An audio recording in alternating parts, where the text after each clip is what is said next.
it does. Firstly, soil type. So on this farm there's two soil types.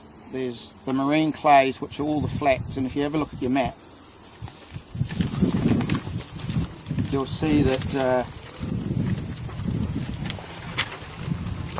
the flats are from sort of this part of the farm towards the river and the sea, right?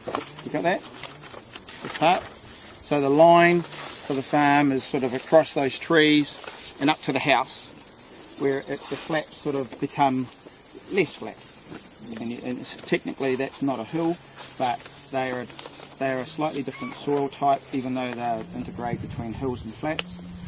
And I'll talk about that, why we do what we do with that part of that land. The hills at the back are purely a cropping operation, and that's because we have a silt loam on the hills, and the silt loam allows us to crop all year round. The flats are a marine clay, and they are very heavy in property. They're very rich in nutrients.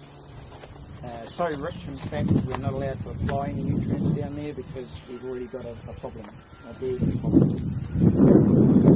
So we do crop down there, and you can see various areas.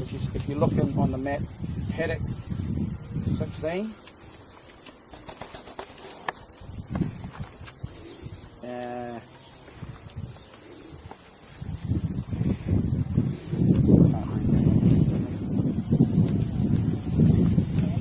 28, 38 and 27 are all cropping paddocks on the flats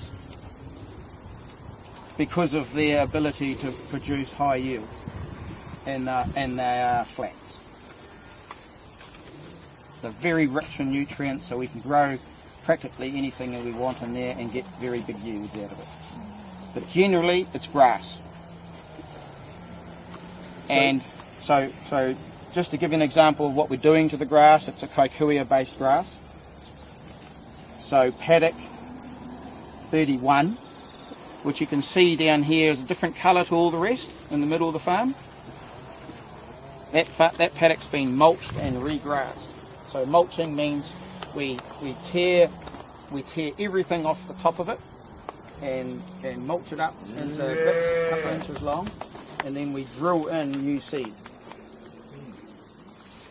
It's a devastating process. It's also expensive, and the whole of all the flats will get that done to it. And that's our grassing program. That's how we do grass. And it's all about yields, growing more grass in shorter periods of time to increase our production.